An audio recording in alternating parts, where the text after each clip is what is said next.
Hello guys and welcome back dito lang yan sa aking YouTube channel. Kung bago ka pa lang sa aking YouTube channel, don't forget to hit the like button, subscribe button at higit sa lahat sa notification bell for you to be notified sa mga susunod na mga happenings. Welcome! Ito ang NS Reaction.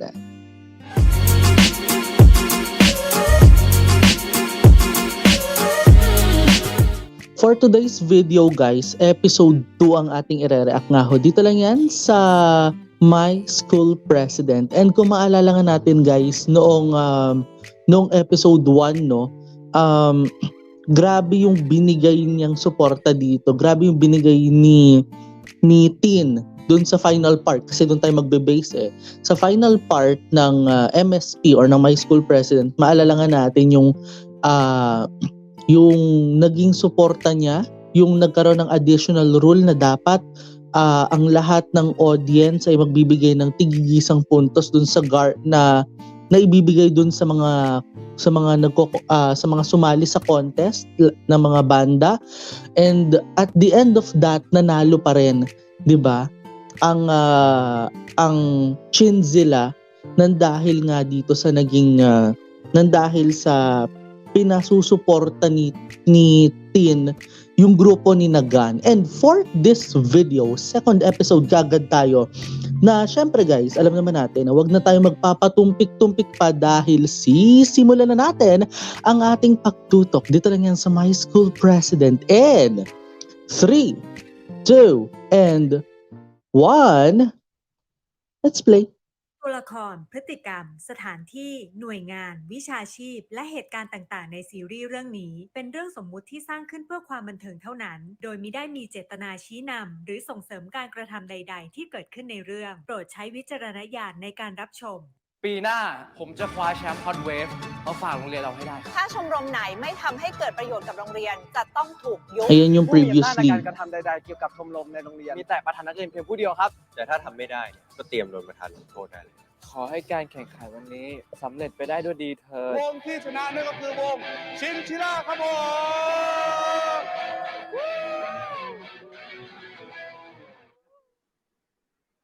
And ito na, episode 2. ไอ้ติน Ay, อะไร กูรู้นะเว้ยว่ามึงเกลียดชมรมกูมากอ่ะแต่ครั้งนี้กูไม่ไหวจริงๆว่ะถือว่ากูขอร้องนะจะให้กูทำอะไรกูยอมมึงทุกอย่างเลยอ่ะ teka, bakit nagmamakaawa siya?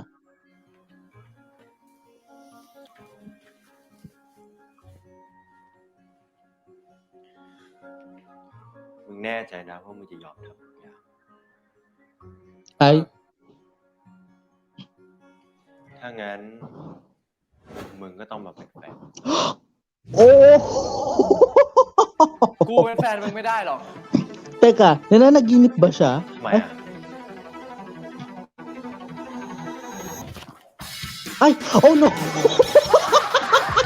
Oh no! จำไว้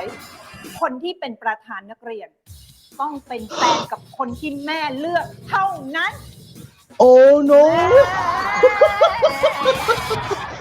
Ay, panaginip nga!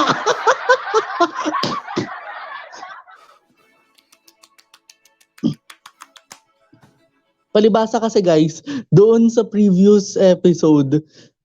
parang natitipuhan nga niya si Gan, di ba? So ito, tingnan na natin. Let's continue. Ganun talaga, pag medyo may gusto ka, talaga mapapanaginipan mo. Tuloy tayo.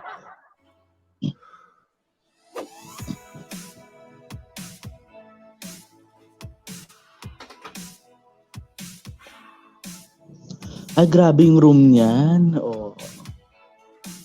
Ang ganda ng bahay.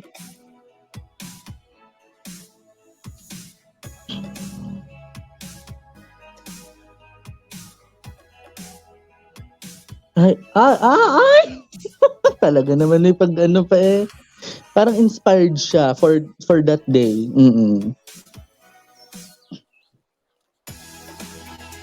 First day. Wow! First day agad. ไง Ito แล้ว na. ตื่นเต้นไหมจะได้เป็นพี่ใหญ่ละ นิดหน่อยครับแม่ แต่คงไม่เท่าแม่หรอก เพราะ พ่อแม่ต้องไปพูดหน้าเสาธงด้วยนี่ อื้อหือของอย่างนี้นะ ถ้าเราเตรียมตัวมาดีมันก็ไม่เท่าไหร่หรอกตินเถอะไม่สนใจจะไปพูดแบบแม่บ้างหรอ เรื่องประธานนักเรียนก็น่าสนใจดีนะครับ แต่ตินกลัวจะไม่มีเวลาติวหนังสือแล้วสิ อืม อือหือ เรื่องเนี้ยมันเป็นพอร์ตเกรด A เลยนะลูก ประธานปีก่อนที่เขาได้ทุนก็เพราะแบบนี้เนี่ยแหละ แล้วเนี่ยตินจะได้ช่วยแม่ทำงานด้วย หมูสี่ข้าวเหนียว1ได้แล้วจ้าถ่าย เอ้ย แล้ว ผู้บริหารปีเนี้ยเขากดดันเรื่องชมรมมาด้วยอะ Ay, oh my, so flashback to? ติน Flashback siya! Okay. ครับ ฟังแม่อยู่ปะเนี่ย ฟังอยู่ Kasi hindi pala nakinig talaga.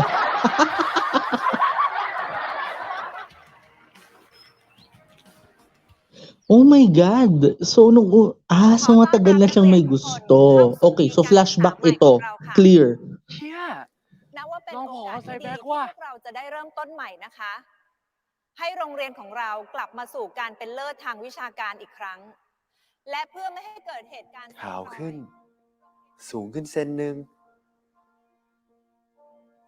Oh my God. ทรงผม Ah! กินสบู่ Kinilig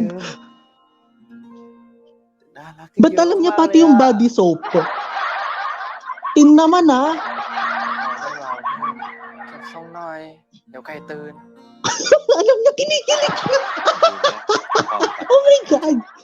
รู้สึกได้ เอาได้เบามือนุ่นลูกชายพอ เกิดเหตุการณ์ซ้ำรอย โรงเรียนของเราจะเข้มงวดกับกิจกรรมชมรมมากขึ้น ถ้าชมรมไหนไม่ทำให้เกิดประโยชน์กับโรงเรียนจะต้องถูกยุบ Ay. วงเราแต่ครูเขามีอำนาจด้วยเหรอวะ ดีใจด้วย แม่มึงเปิดศึกกับไอ้กันไป กูรู้สึกได้ Grabe naman yung declared ng war.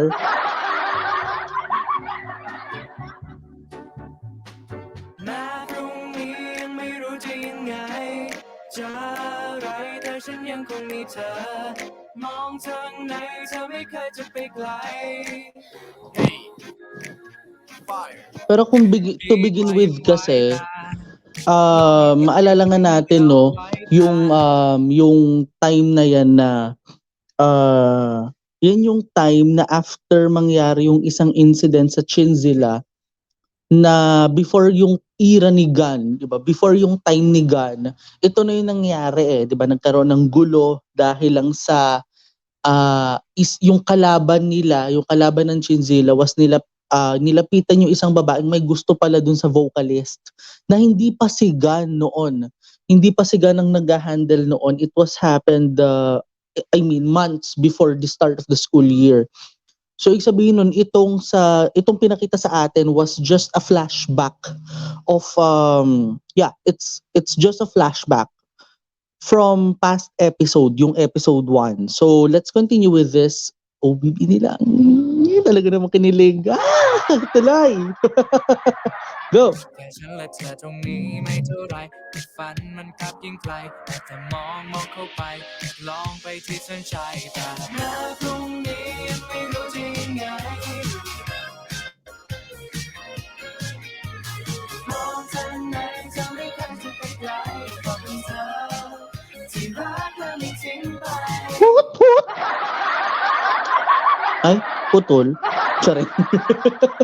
Ito na.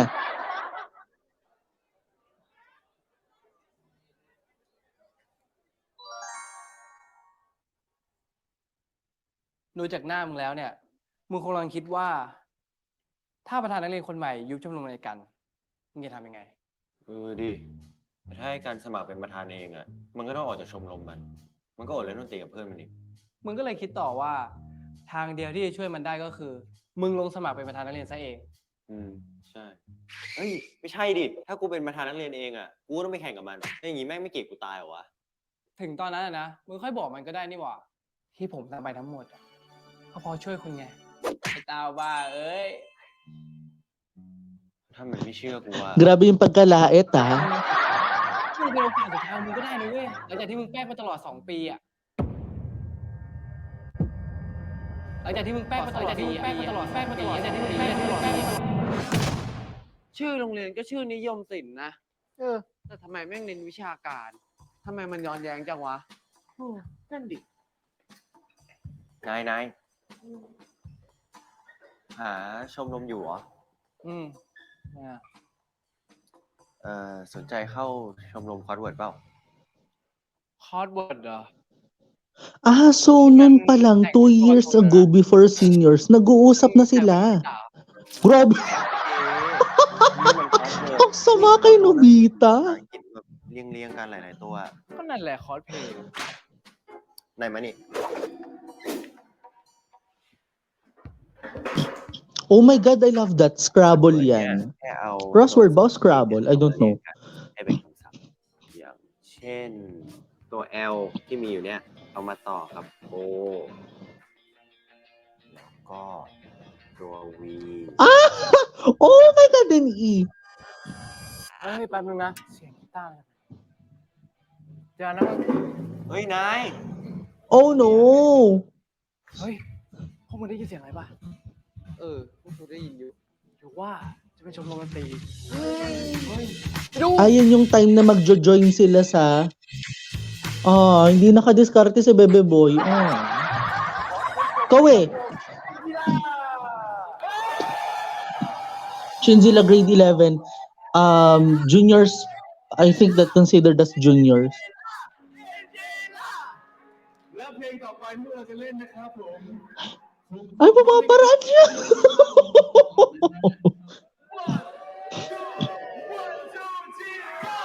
eh. กัน เรารู้จักกันด้วยเหรอ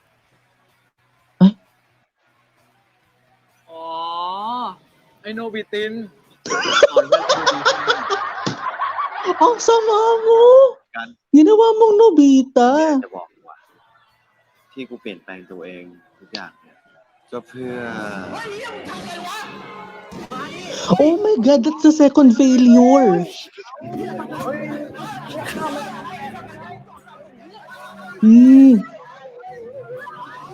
Yun pala yun. Yung first failure niya, okay, to clear out. Yung first failure niya was yung sasama siya sa banda ng sa music club ng Chinzilla, correct me if I'm wrong, na naudlot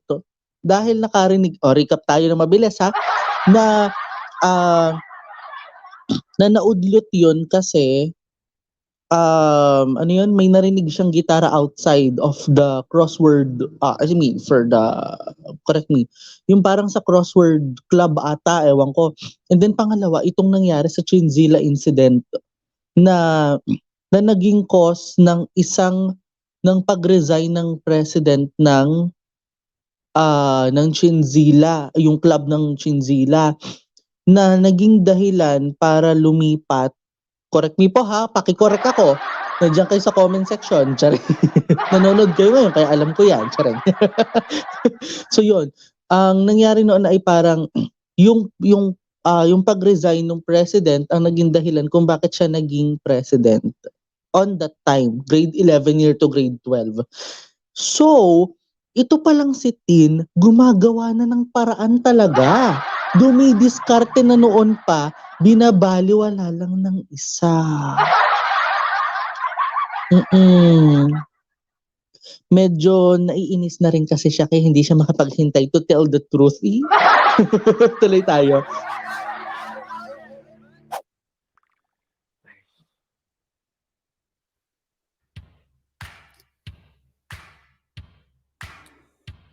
นี่เป็นโค้งสุดท้ายของชีวิตม.ปลายมึงแล้วนะเว้ย มึงอยากเสียดายมันตลอดชีวิตเหรอวะ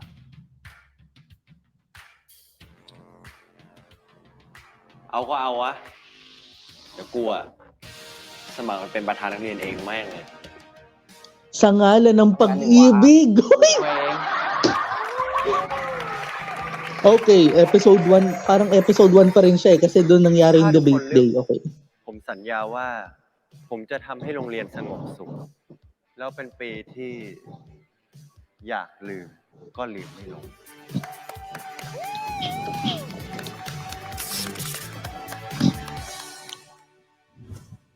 Pero deep inside, ayaw niyang masaktan si ano. O baka naghihiganti lang naman siya. Tingnan natin, let's continue. ในที่สุดกูก็เซฟชมรม Ano แม่งได้ sabi? นี่นะครับท่านประธานนักเรียน Okay, คนใหม่ Mr. pala, okay. Tama, ใน tama. ที่สุดกูก็เซฟชมรมแม่งได้นาที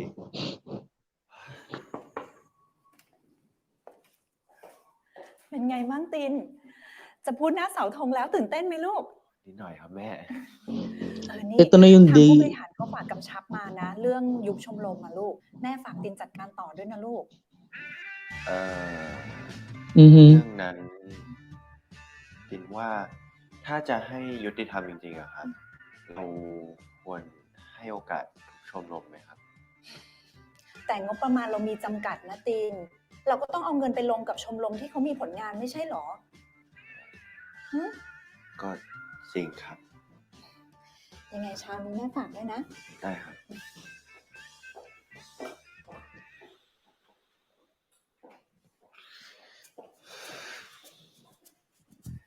Oh เอ้ no. ยกูเพิ่งเซฟชมรมแม่งมาได้ไม่ถึง5 นาที กูต้องเป็นคนยุบเองอีกแล้วลาออกเลยได้ไหมเนี่ย โอ้ เฮ้ยมึงใจเย็นดิวะ มึงก็พลิกวิกฤตให้เป็นโอกาสดิ แชมป์หน้าประธานนักเรียนของมึงอ่ะผลักดันให้พวกมันแจ้งเกิด ให้กูช่วยมันยังไงอะวันๆเอาแต่แดกหมูกระทะไม่ก็เล่นเกมอะมีอยู่2 อย่างจะเอาอะไรไปชนะ Oo nga naman. มึงก็ Mm. เลยต้องยอมรับบทเป็นตัวร้ายไง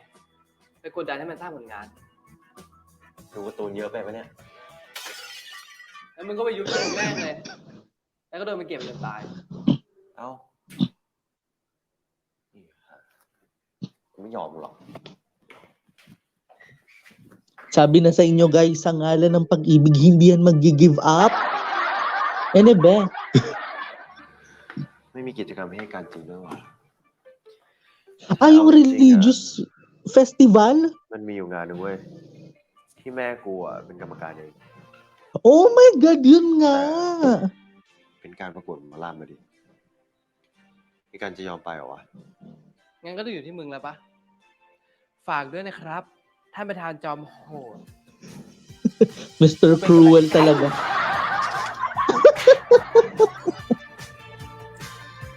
ผมก็ยินดีมากๆนะครับ และเป็นเกียรติอย่างมากที่ได้มาเป็นประธานในปีนี้ ถ้าวีคเนี้ยเรามีผลงานของเรามาอวด ก็จะทำอะไรมันไม่ได้เชี่ยตีน บอกวงดีวง Sabi na, ศิลา ito yun, ได้เป็น ito คว้า yun. รางวัลอันดับ 1 Parang nasa episode 1 pa rin tayo. วัดเตาเลยครับ เก่งมาก Tawa-tawa pa rin ako sa ngiti niyan. Not natural. Present day. Okay. After flashback. บ้าจริงนะ Kinikilig. Sabi na eh. Kinikilig to the present ไง time. มึง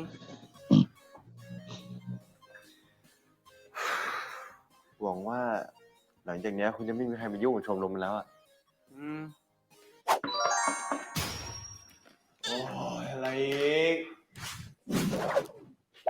Ay, สวัสดีครับ ผมประธานชมรมดนตรีที่เพิ่งไปคว้ารางวัลมานะครับท่านประธาน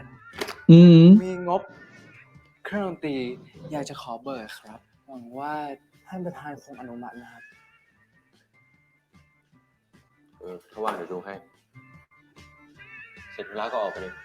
ก็ไม่อยากจะอยู่นานหรอกครับ อุ๊ย คันว่ะ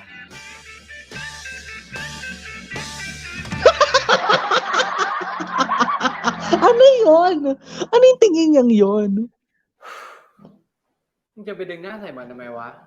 ชมรมมันก็ไม่ถูกยุบแล้ว ไม่ต้องกดดันมันแล้ว ว่ะ แล้วกูเล่นใหญ่ไปทำไมวะ Oo ที nga นี้ naman. ก็ถึงเวลาที่มึงจะสารภาพความจริง ว่าท่านประธา โอ้ นนักเรียนตัวร้าย แอบรักนายตัวเล็กอยู่นะ รู้เปล่า Mm. Kilig-kilig yan, no?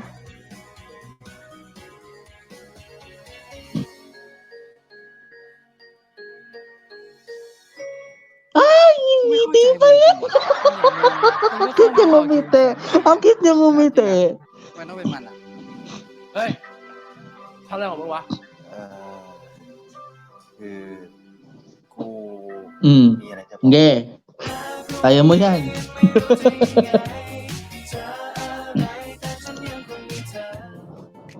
Di ba? Ang bongga ng episode 2. Simula pa lang ito, simula pa lang ito ng mas nakakakilig na mga pangyayari. Kasi,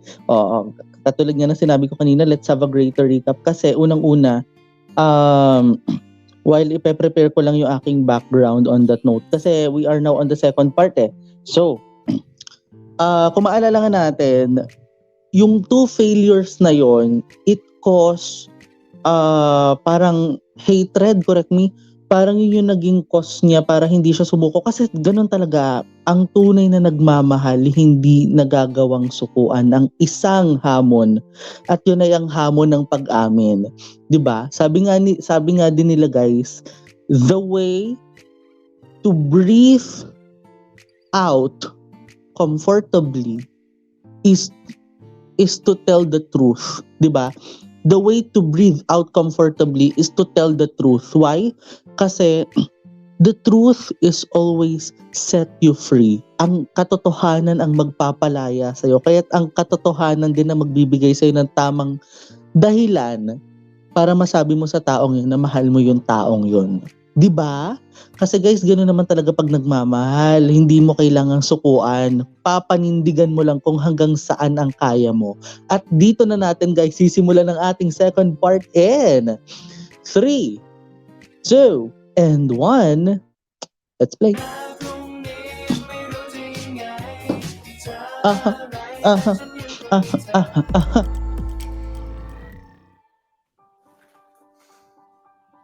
Ay, may pabulaklak mga ante. ทำอะไรของมึงวะ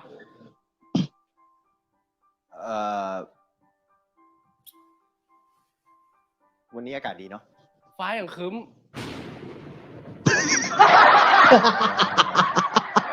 Nice pa rin yun kasi cloudy. Hello. คือกูมีอะไรจะบอกอ่ะ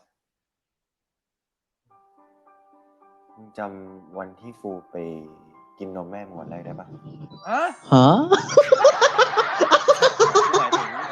นแรกที่กินนมร้านแม่มึงอ่ะ ที่มึงร้องเพลงอ่ะจำได้ปะ เอาทุกคนเข้ามาได้เลย มาเก็บให้หมด เฮ้ย Sayang. อะไร Saling interpretation din ng brain cell ko dun. Tuloy tayo. ผอบอกผมว่าให้มายึดเครื่องดนตรีในโน้ตให้หมดเลยครับผมนี่ครับอนุญาต กูไม่รู้เรื่องนะเว้ย งั้นก็อนุญาตครับ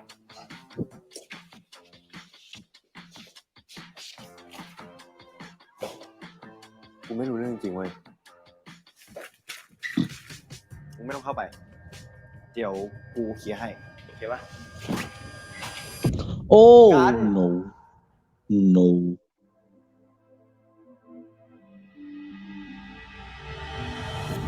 Oh, no. Tinapak-tapakan pa ang rosas. Oh, no.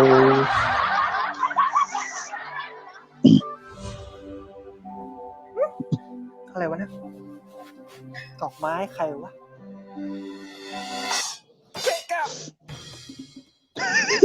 Galit. May galit yun. Tin, may galit yun sa rosas. I assure to you, may galit yun sa rosas. Tuloy tayo. Ay, ano kaya ito? Sa bahay พ่อลอง natin. ปรับสูตรใหม่ Okay. แล้วนะ ก็ลองชิมดูแล้วกัน ถ้าโอเคไม่โอเคยังไง ห้ามบ่นนะ Bakit bawal mag-complain? จัดเต็มขนาดเนี้ย Asawa ni ma'am. Okay.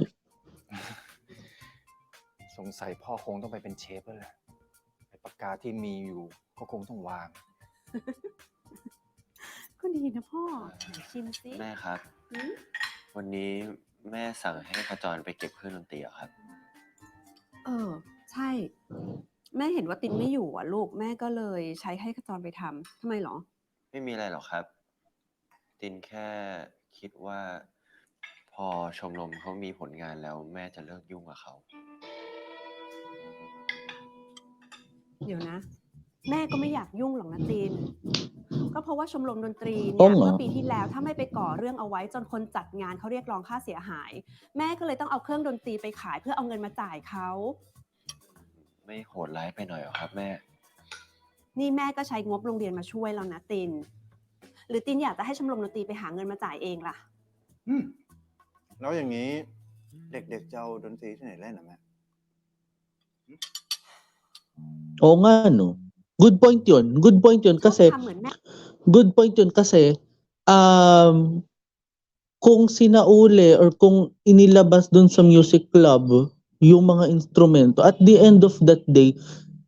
parang nawalan din sila ng mga ano nila. Alam mo yun, parang, well, na malulungkot din naman at mapagsisisihan nga. Tingnan nyo. Ito go. ชอบทำเหมือนแม่เป็นตัวร้ายกันใช่ไหมะนี่ถ้าอยากเป็นคนดีนะ แค่พ่อใจดีนะ พ่อก็ไปหาเงินมาซื้อให้เขาเองแล้วกัน ดีไหม Well, kasi it's all about the budget eh. Yeah.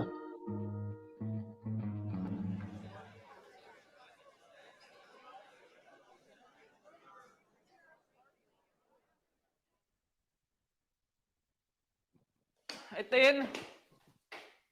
กูรู้นะเว้ยว่ามึงเกลียดชมรมกูอ่ะ Teka, parang แต่ totoo ครั้ง na นี้กู to. ไม่ไหวจริงๆว่ะ มึงจะให้กูทำอะไร กูยอมมันทุกอย่างเลยอ่ะ พอร์ตคุณไม่ได้ฝันไปใช่ไหมเนี่ย Oh, aray, sakit 'di ทำอะไร ba? ผมไม่รู้วะ Ang sakit 'di ba?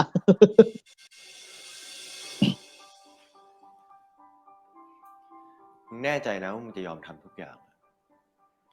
ถ้างั้น มึงก็ต้องมา เบ้มึงใช่ไหมล่ะ กูรู้อ่ะว่ามึงไม่ชอบชมรมกูอ่ะ อยากเอาคืนชมรมกู เอาเลย เบเนี่ยนะ ขอแค่อย่างเดียวอ่ะ เอาเครื่องดนตรีกูคืนนะ Baka yun yung paraan para may sauli talaga. ลุกขึ้นมา Pero yung boyfriend pwede rin เบ eh. ก็เบงั้นต่อจากเนี้ยมึงต้องทำทุกอย่างที่กูสั่งเลย ครับ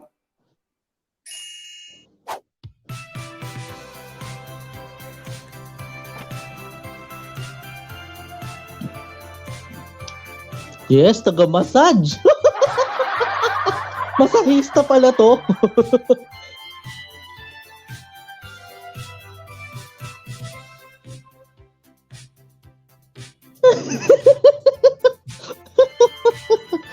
Hindi ba siya... I have one question. Hindi kaya siya kinikilig sa pinagagagawa ni Gan? Tuloy tayo. ชมรมคอนเวิร์ตขอซื้อกระดานใหม่ อันเก่าก็ยังใช้ได้อยู่ ไม่อนุมัติ งานพิธีเปิดอะไรทำไมใช้ลูกโป่ง50 ลูก โลกร้อนตัดออกให้หมด แล้วครั้งหน้า ถ้าจะพิมพ์เอกสารอะไรพิมพ์ให้มันครบ2 หน้า เปลืองแอร์อย่างเงี้ย ไม่ร้อนก็ไม่ต้องเปิดพัดลมเอา โหพี่ติน ผมว่ามันร้อนทุกวันนะพี่ มีแต่ร้อนมากกับซ้อมตกนรกอะพี่ แล้วถ้าไม่ประหยัดเนี่ย จะเอาเงินที่ไหนไปช่วยชมรมที่เดือดร้อน ฮะ แล้วท่านประธานเห็นชมรมที่เดือดร้อนหรือยังครับ ไม่ดีขอบคุณครับ ที่ดูอยู่อ่ะ มีอยู่ชมรมที่เกี่ยวกับดนตรีอ่ะ ขอโทษที่ขัดจังหวะนะ ชมรมดุริยางค์อ่ะ ได้รับเลือกให้ไปแข่งที่เนเธอร์แลนด์ เลยจะมาขอเบิกค่าเดินทางอ่ะ อ๋อ ที่พี่ตินต้องประหยัดก็เพราะว่าชมรมดุริยางค์เหรอครับ โอ้โหสุดยอดเลยอะสมแล้วที่ซื่อสัตย์ภาคเพียรเรียนดี มีเกียรติ Teka, sure ba yan? Sure ba yan? Baka nagpapalakpakan kayo, hindi pala sure yan. Mm-mm. เชี่ยประธานตอแหล กูสายยอมเป็นเบฟมึงอ่ะ Aray แต่ ko! กูบอกจะช่วยกู Tinulak! Huy! คือกูก็พยายามแล้วเว้ย แต่ พอเหอะต่อจากเนี้ย กูจะไม่เชื่ออะไรมึงอีกแล้ว ไอ้กัน กูว่า ดวงของพวกมึง2 คนแม่งไม่เข้ากันจริงๆว่ะทำใจเหอะ เขาถึงบอกไง มีรักในเวรเรียน ก็เหมือนจุดเทียนกลางสายฝน Ne. ถ้ามันตัดใจง่ายอย่างนั้นอ่ะ กูตัดใจไปนานแล้ว กูไม่เข้าใจมึงจริงๆว่ะ คนอย่างมึง คนก็เข้ามารอคิวเป็นแฟนตั้งเยอะแยะ กูถามจริงนะทำไมต้องเป็นมันอ่ะ ติน โทษทีนะลูก เย็นนี้ผอ.เขาชวนพวกเราไปกินข้าวด้วยกันน่ะ ตินฉลองวันเกิดกับพ่อก่อนนะ แต่วันนี้พ่อก็มีแจกลายเซ็นที่งานหนังสือ อ๋อจริงด้วย งั้นตินไปกินข้าวด้วยกันกับแม่ไหมไปไหม ไม่เป็นไรหรอกครับแม่ เดี๋ยวแม่ไปกินเลยก็ได้ครับ ไม่กินเพื่อนได้ครับ โอเคงั้นเจอกันลูก ไปละ Sino naman yung friend niyang yun? ฮัลโหลไอ้ทิวมึงกลับบ้านยังวะ ถึงบ้านแล้วเหรอ ไม่ Ay, มีอะไรหรอกมึง ไว้เจอนะ จำปะงงอะไรนี่ร้านแม่กูเอง นี่เรารู้จักกันด้วยเหรอ โห มึงจำกูไม่ได้เหรอ กูกันไง เด็กหลังห้องอ่ะ อ๋อ แต่อันนี้กูก็ไม่ได้สั่งนะ อันเนี้ยกูเลี้ยง แต่กูเห็นหน้ามึงแล้วอ่ะ กูไม่อยากเลี้ยงเลยว่ะกินดิ taray nag-treat. อ๋อ ใช่ครับมามันเป็นหัวหน้าห้องอ่ะ ครับ ตีซีมันไว้เพื่อได้ลอกกันบ้าน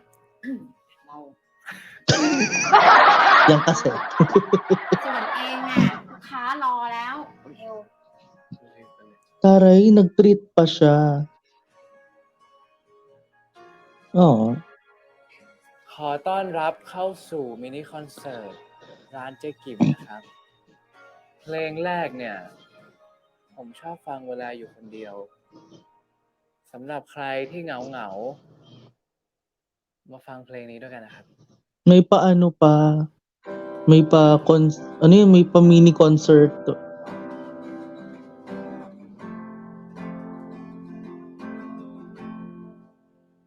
ฉันเคยเป็นคน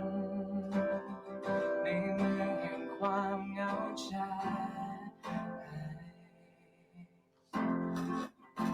ที่ไม่เคยมีตัวตนจนเธอเข้ามาครอบครองหัวใจ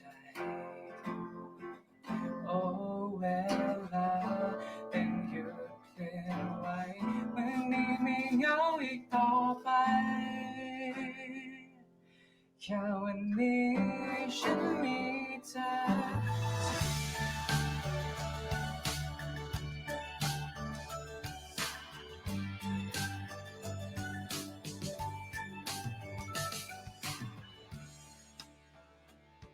หลังจากจบเพลงนั้นอ่ะ มันก็เป็นคนเดียวที่กูอยากยืนอยู่ข้างๆมาตลอดชีวิต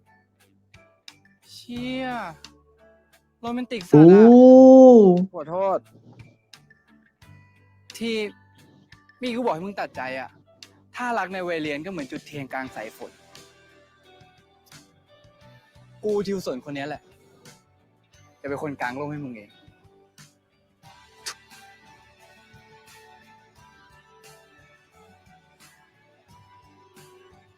Magulat ka pag umulan yan, sige. ได้ข่าวว่าพวกพี่โดนยึดเครื่องดนตรีผมพอจะช่วยได้นะครับ เฮ้ย Yan na naman siya, gagawa na naman siya ng paraan. Talaga to, pagpapakilig na naman. Pero alam niyo yun guys, dito din natin na-discover guys, dito sa part na ito no,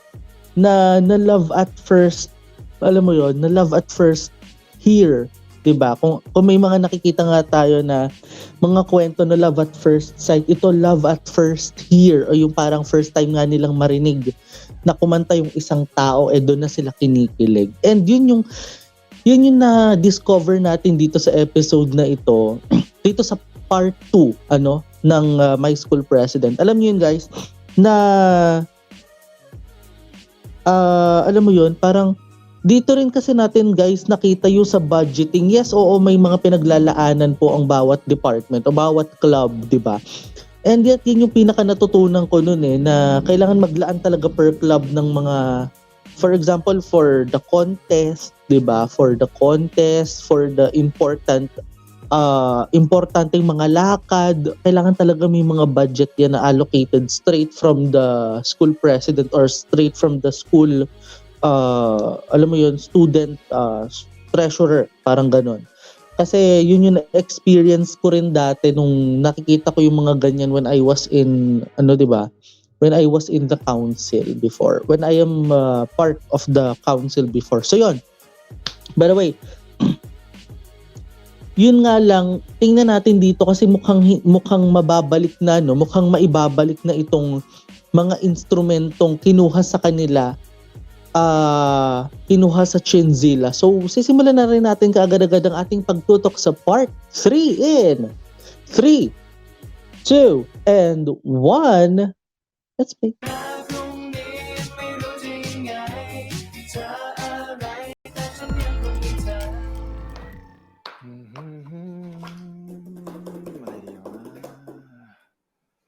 Ay, stress.เร็วๆเข้า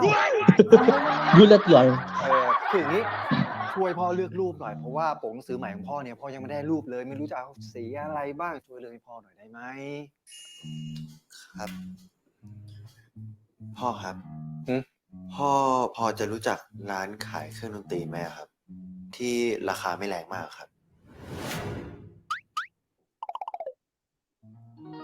พ่อครับ แม่ไม่ได้ให้มาสืบอะไรใช่ไหม สืบอะไรครับ อ๋อโอเคนี่ไม่รู้เรื่องกีตาร์เนี่ยนะเวิร์กนาคอนเกษมนะถ้าเป็นแอมเนี่ยสาวรักษ์เลยร้านสาวรักษ์เลยอยู่ตรงด้วยโอสยามร้านกลองเนี่ยเพื่อนพ่อเนี่ยไอ้โอเป็นมือกลอง อยากได้ดูไหนกลองได้เลย Ang dami mo naman ni-recommend, Tay. พ่อไปรู้อะไรเยอะจังอะครับ ตามมานี่ตามมา Ay, อันนี้มัน may ความลับของ ikukwento to. Oh my God, ramdam ko na. Oh my God. อย่าบอกแม่นะ อย่าบอกว่าเป็นอันขาด แล้วพ่อเก็บทำไมสลึกลับอะ คือมันเป็นปัญหาระหว่างพ่อกับแม่มานานแล้ว คือสมัยก่อนเนี่ยพ่อชอบเล่นดนตรีเหมือนกันถ้าแม่รู้ราคาเนี่ยมันจะไม่ใช่ความสุขทางใจของพ่อไง แล้วทุกวันนี้แม่เริ่มสงสัยพ่อแล้วเรื่องพ่อได้เก็บอะไรไว้ยังไงเนี่ย โดดพ่อไปเก็บไว้กับตินก่อนได้ไหม พ่อครับ เดี๋ยวตินเก็บให้เลย ฮะจริงเหรอ โอ้โหดีมากคือตอนที่พ่อไม่รู้จะเก็บไว้ที่ไหนไงถ้าตินช่วยพ่ออย่างนี้พ่อค่อยสบายใจหน่อยเพราะว่าตอนเนี้ย Alam ko na, ipapagamit yung gitara. Pero hindi natin alam. Let's see. ท้องกันหนักขนาดเนี้ยต้องฉลองด้วยหมูกระทะแล้วป่ะ หมูทาเฮียอะไร หมูปิ้งไม่มีปัญญาจะแดกเลยตอนเนี้ย เอาเงินไปลงห้องซ้อมหมดแล้ว กูว่าอย่าฝืนเลยดีกว่าวะยุบวงเถอะ เราจะได้มีเวลาไปอ่านหนังสือสอบแบบคนอื่นเขาอะเห็นยังไงฮะ มีคนทักมาในเพจชมรมโปรไฟล์เป็นรูปสิงโต ชื่อเฟซว่า พี่ชื่อไลออน แล้วน้องชื่ออะไรจ๊ะ My name is Lion. What's yours? พวกมึงรู้จักปะเป็นเปล่า ผมเป็น FC วงพี่ ได้ข่าวว่าพวกพี่ โดนยึดเครื่องดนตรี ผมพอจะช่วยได้นะครับ เฮ้ยต้องมี FC ของเขาด้วยเหรอ เอ้า มึงบอกไปเลยช่วยหน่อยต้องการความช่วยเหลือ ช่วยแป๊บยังไงนะน้อง Oh my God, siya yun! Sabi na eh! Siya yun eh! แล้วพี่จะรู้เองงับลองไปที่นี่ดู แล้วพี่จะรู้เองงับ เฮ้ย นี่มันโรงเรียนเรานี่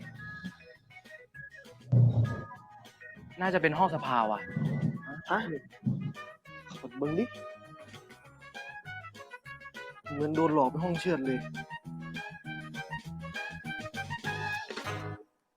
มึงจะยกกีตาร์โปร่งไฟฟ้าของพ่อมึงให้การฟรีๆเนี่ยนะ กูให้มันยืมเฉยๆยังไงพ่อกูไม่ค่อยได้ใช้อยู่แล้วอะแล้วถ้า To lend, ha? To lend. งั้นมึงก็เอาไปให้มันที่ชมรมเลยดิ จะไม่ใช้แอคหลุมให้มันยุ่งยากทำไมวะ ล่าสุดมึงโกรธกูขนาดนั้นน่ะ ตอนนี้มึงคงไม่คุยกับกูแล้วมั้ง กูเลยต้องมีแผนเนี่ยแล้วแผนกูก็คือ กูจะทำเป็นว่ากูจัดห้องอยู่ แล้วกูจะเอาของไปทิ้ง รวมถึงกีตาร์ตัวนั้นด้วย เป็นไง หลอกเด็กอนุบาลยังไม่เชื่อเลยไอ้เหี้ยสภาเหี้ยอะไร มีกีตาร์โปร่งไฟฟ้า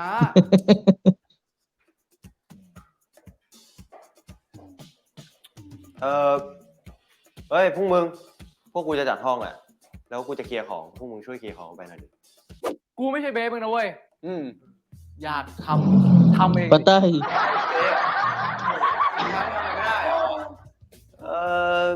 งั้นอย่างนี้กูว่าเราต้องเอากีตาร์กับแอมออกไปแล้วว่ะ เกะกะห้องว่ะ ใช่ปะ เฮ้ยเดี๋ยวที่จริงแล้วอ่ะ พวกกูมันก็ไม่ใช่คนแรงน้ำใจอะไรหรอกเนาะใช่ไหมใช่เดี๋ยวพวกกูเอาไปทิ้งให้ก็ได้ใช่เดี๋ยวกูจัดการให้ของแค่นี้เดี๋ยวยกไปทิ้งให้เองเดี๋ยวทำไงสบายมากเดี๋ยวเหนื่อยไม่เป็นไรพักสบายเฮ้ยพวกมึงไม่สงสัยสักนิดเลยเหรอวะว่าทำไมสภานักเรียนถึงมีกีตาร์โปร่งไฟฟ้าสงสัยทำไมวะก็เวลาพวกมึงเครียดๆเล่นกีตาร์ไปก็ผ่อนคลายแตกตรงไหน Syong ah. ไม่แปลก No surprises. ที่ชมรมพวกมันถึงได้เป็นแบบนี้ Alam na niya ngayon.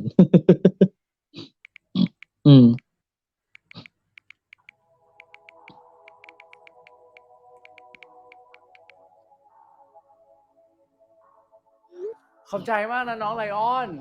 รู้ได้ไงเนี่ย ว่าสภาเขาจะทิ้งกีตาร์ไฟฟ้า Oh my God, hanggang bahay magkausap ha? อยู่ที่สภางับ ถ้าคนอื่นใจดีแบบสภาก็ดีดิ พวกพี่จะได้เครื่องดนตรีกลับมาครบวง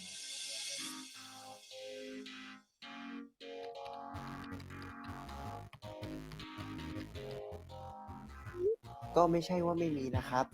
เพียงแต่ว่าพวกพี่อาจจะต้องออกแรงกันหน่อย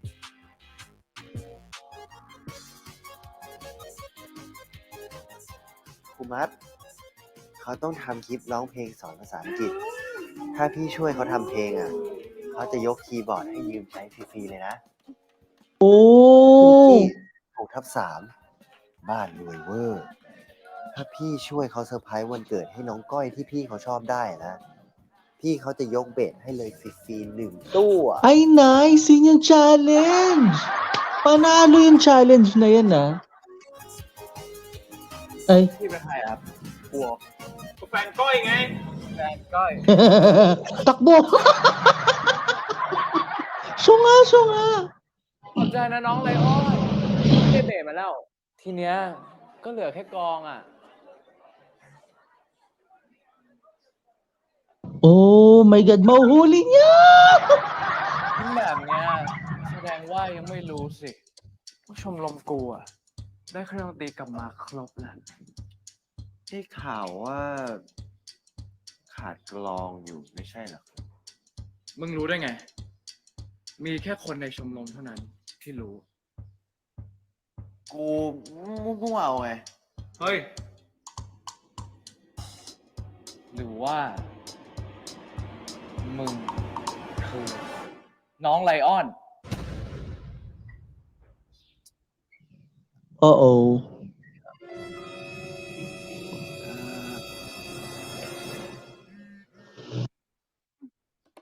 ผมรู้แล้วครับ ว่าจะได้กลองมาจากไหน เดี๋ยวผมส่งโลไปให้ น้องไลออนอยู่นี่ ก็ว่าอยู่ คนอย่างมึงอ่ะ จะมาช่วยอะไรกู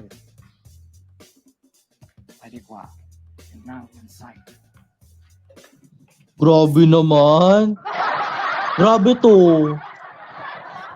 ทีนี้แม่งฉลาดขึ้นมาเชียร์ดีนะที่กูล็อกอินแอคหลูมึงไว้เครื่องนึงอ่ะ อ๋อ thank you Pumaraan din pala siya. เฮ้ย อะไรวะ ได้กลองแล้วอ่ะ ก็ดีดีวะ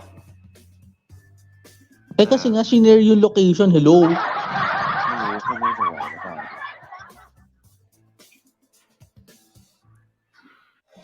กูว่าร้องแค่2 ชั่วโมงก็โหดแล้วนะ นี่แม่งรอดไป4 ชั่วโมง สุดที่รักของมึงอ่ะ มีรอดแน่มึงมาได้ไงวะ ขึ้นมาช่วยกูหน่อย At tutulungan na nga niya, guys, 'di ba? In fairness naman doon. Oo.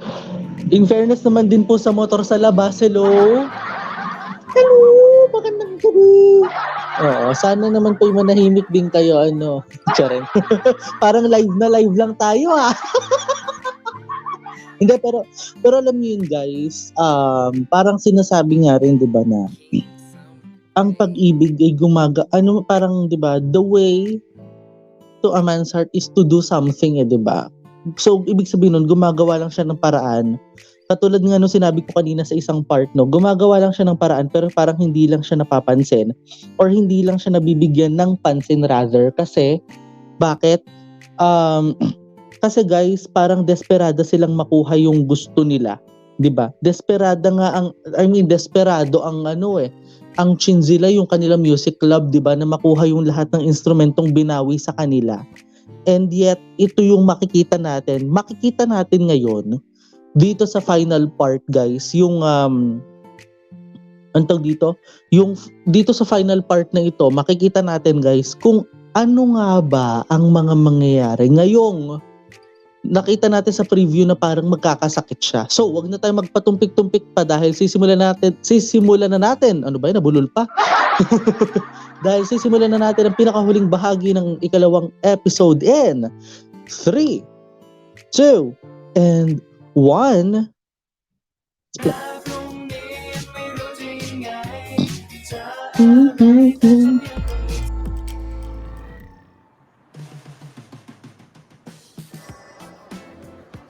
ร้านนี้เป็นร้านของ 7 พี่ศิษย์เก่า p.m. โรงเรียนเราครับ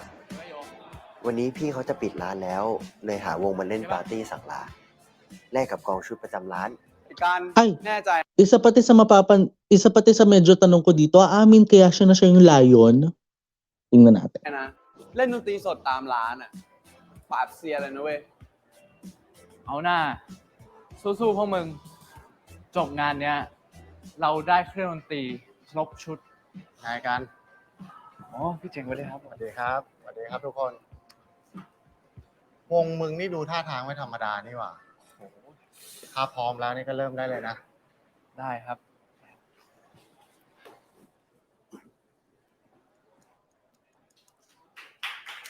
ครับ ขอบคุณพี่เจ๋งนะครับ ที่ให้โอกาสวงชินชิล่า มาสร้างความสุขให้กับพี่ๆทุกคนในค่ำคืนนี้นะครับ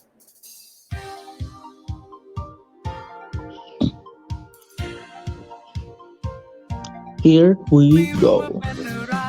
คล้ายๆโลกมันเปลี่ยนไป มองไปทางไหนสวยงามกว่าเคยทุกครั้งถนนก็ดูแปลกไปว่าเราได้จนสุดทางโลกฉันสด Yes, naka-disguise oh. Naka-disguise oh.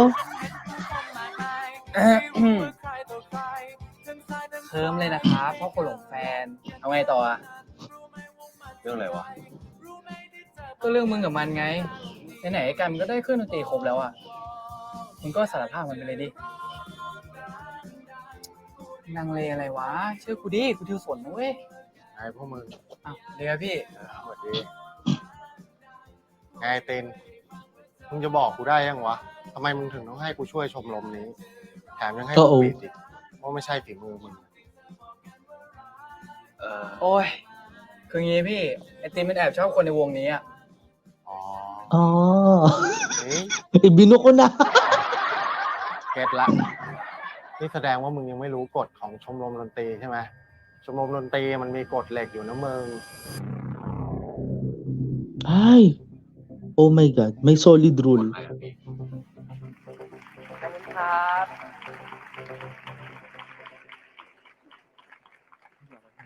เฮ้ยน้อง เล่นดีมากเลยอ่ะใครก็ชอบเต็มไปหมดเลยนะ Ano kaya yung solid rule na yon? ได้ครับพี่ Ay, ang dami! Ang dami! Ang daming request! Kerry kaya yan? คืนนี้อยากไปกับพวกมึงเอานะ Oh my God, nakaka 4 hours na sila. Tama, 4th hour na yan, 11. กูว่าร้องแค่2 ชั่วโมงก็โหดแล้วนะ นี่แม่งล่อไป4 ชั่วโมง O, tama ang tansya ko, 4 na oras. ที่รักของมึงอ่ะไม่รอดแน่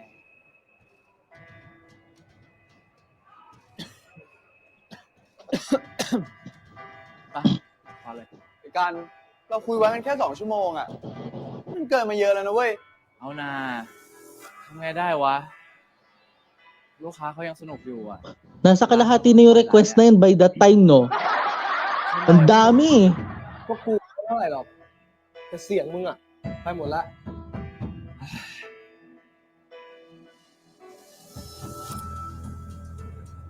Is it your time to save, Tin? Let's see. ว่ามึงพักเถอะ Isasalba kaya นั่ niya งกอง to? แม่งไป กูไหว Kasi alam niyo yun guys, ito natutunan ko to ha, kapag ka nasobrahan ka na ng gamit ng boses, parang yung ibang mga artists, mga singers, no, minsan talaga guys, pag naubusan na ng boses, talagang susukuan na nila yan. Ayaw na nilang kumanta, ayaw na nila ng mga ganyang bagay. Kasi, ang nangyayari dyan, it's either manlalambot na sila or parang ayaw na nilang ayaw na nilang kumanta. So yun yung medyo medyo yun din yung nagiging problem din pag na-overuse yung lalamunan or na-overuse yung mga singing voice, 'di ba? Kasi syempre, excuse me, singer din po ako. Sa choir nga lang. Happy? Sa choir nga lang ng simbahan ako. Hindi ako kumakanta anywhere. So, yeah. Yun lang yung nasabi ko talaga for this point kasi ipagpapatuloy na natin. Kaya ang tanong ngayon, tutulungan kaya ni Tin si Gan? Oh my God. Nagtaka. ช่วย มาได้ไงวะ เพลงมา มาได้ไงเนี่ย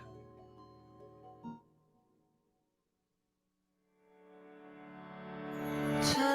อยู่ตรงนั้นยืนอยู่ข้างฉัน ฉันไม่เคยแม้แต่ฝันว่าจะได้พบเธอท่ามกลางคนถึงมืออีกเป็นล้านโดยไม่ต้องตามหาใคร Ang ganda ng boses. เมื่อเธอครอบครองฉัน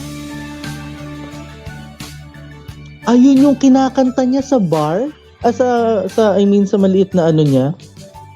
Kay Mrs. Jim Gayon? เป็นอีกคนในมือแห่งความเหงาใจ Taray music video yarn. ที่ไม่เคยมีตัวตนจนเธอเข้ามาครอบครองหัวใจ เหมือนว่าห้องของฉันกลับเปลี่ยนสีไป มันสวยงามเกินกว่าจะพบได้ที่ใดโอ้เวลานั้นหยุดเคลื่อนไหวไม่มีเงาอีกต่อไปแค่วันนี้ฉันมีเธออยู่ตรงนั้นยืนอยู่ข้างฉัน Oy, ang kalmado nung kanta, kaya nagagandahan ako. จะได้พบเธอท่ามกลางคนที่มีอีกล้านโดยไม่ต้องตามหาใครแม้จะครอบครองฉัน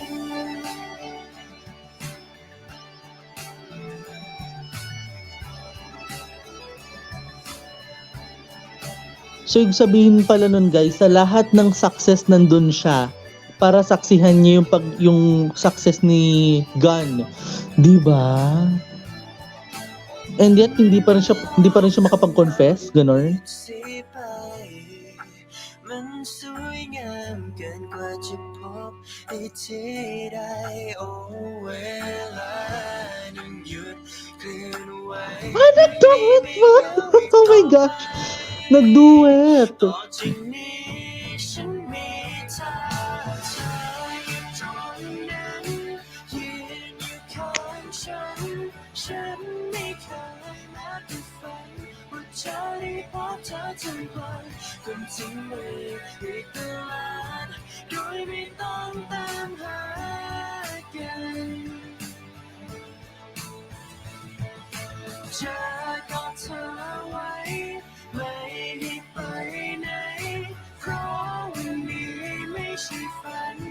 นับตั้งแต่เธอเข้ามาหัวใจของฉันก็ไม่ต้องตามหาใครแม้จะครอบครองฉัน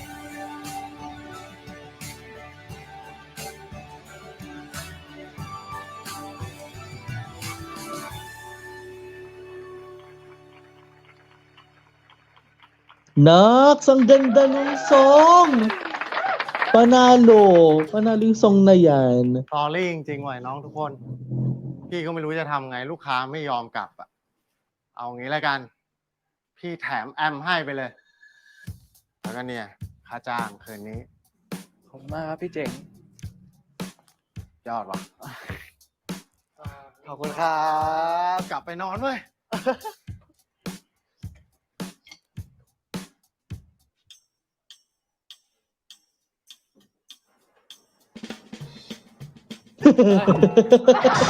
Tago. Tago pa eh. มึงอ่ะนี่ มาได้ไง ก็พี่เจ๋งเขาเป็นรุ่นพี่สภากูไงเขาเลยชวนกูมาเลี้ยงร้านปิดเฉย แล้วมึงอ่ะ ขึ้นมาช่วยกูทำไม ๆกูเป็นประธานนักเรียนเนี่ยกูมีหน้าที่ต้องช่วยเหลือทุกคนอยู่แล้ว ตลกแหละ ใครๆก็รู้อ่ะพวกมึงอ่ะ เกลียดขี้หน้าชมรมกู Bawal? Bawal tulungan kahit hate niya yung club? Opposite attracts, guys. Opposite attracts. ที่มาช่วยกูอ่ะ มีแผนเลย ความจริงแล้วอ่ะกู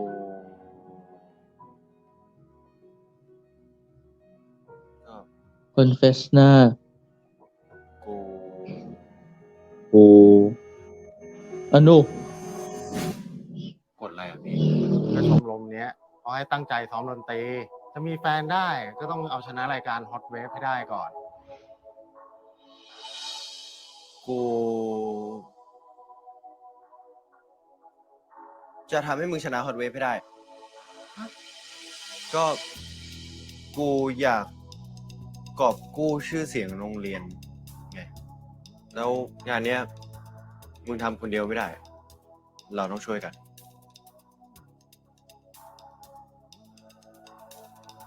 หลังจากเนี้ยกูจะคอยช่วยมึงทุกวิถีทางให้มึงชนะฮอตเวฟให้ได้ กูสัญญา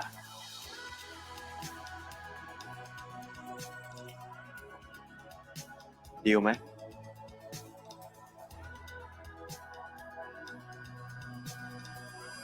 ดีล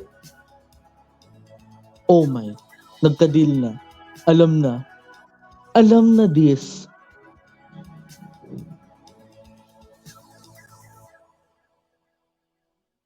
Ito na guys yung sinasabing sa simula na talaga, nagsisimula na talaga to, no, ng kanilang mas malalim na ugnayan kasi guys, sabi nga 'di ba, they don't date, hindi daw pwede makipag-date ang nasa music band unless they won sa Tagalog, unless manalo sila, wait lang, unless manalo sila sa Hot Wave Music Awards or Festival. So, tingnan natin, may preview pa. Let's go. จำนวน 5 รางวัลต่อสัปดาห์ กูได้ไปสมัครฮอตเวฟมาแล้ว แต่ปัญหามันอยู่ที่ว่าต้องให้ครูคนหนึงเซ็นรับรองอ่ะ ครูคนไหนอ่ะ ครูจะเซ็นรับรองให้พวกเธอไปแข่งฮอตเวฟก็ได้ พวกเธอทุกคนต้องสอบมิดเทอมให้ผ่านหมดทุกวิชา ที่ไม่ลองหาคนมาติวให้ล่ะครับ ตอนที่มึงไปติวกับไอ้การ2 คนอ่ะ มึงห้ามใจอ่อนให้มันนะ มึงคือปีศาจที่มึงคอยกดดันให้มันไปถึงฮอตเวฟให้ได้ พอแก้สมการออกมาแล้วจะได้เป็นประมาณ Oh my God, the closer the better. The closer the better. Tell me. Panalo tong episode na to, guys. Dito na natin tapusin ang ating panonood dito sa saan nga to? Nalimutan ko na agad. Dito sa My School President, guys. Ito yung ulitin lang natin yung naging golden rule ha, yung kanilang solid rule that they don't date anyone. Hindi sila pwede makipag-date kahit kanino unless they won the Hot Wave Music Festival or Music Awards. So, ibig sabihin nun, hanggat hindi na nanalo ang kanilang banda, ang Chinzilla, hindi sila pwede makipag-date kung kani-kanino. Kaya yun guys, yun nangyari for the past few months. And let's always remember what we've seen earlier, no, na itong itong kanilang deal ni Tin at ni Gun ang magiging rason kung bakit sila magiging closer pa. 'Di ba? Sabi nga nila the closer the better to be a lover. Tingnan natin guys, dahil aabangan natin sa susunod na video sa episode 3 ang ating pagtutok dito lang yan sa My School President. Guys, maraming salamat po sa inyo nga pong pagsama sa akin dito lang yan sa reaction video na ito. Kung bago ka pa lang sa aking YouTube channel, don't forget to hit the like button, subscribe button at higit sa lahat sa notification bell for you to be notified sa mga susunod na mga happenings. And guys, don't forget to follow me on my social media accounts na nagfa-flash po dito anytime or kahit oras-oras nga nagfa-flash yan yung social media accounts na yun. And guys, kung may mga komento kayo regarding dito sa episode na ito, don't forget to comment down below after this premiere. Guys, maraming salamat po. And thank you for watching. This is me, Nathaniel Subida. This is my commentary. This is my own opinion. And this is my own reaction. This is me, Nathaniel Subida. Keep safe. Have a great day. And let's see each other around. Kayo po ay patuloy na nakatutok. Ito pong Nathaniel Subida YouTube channel. Maraming salamat and bye!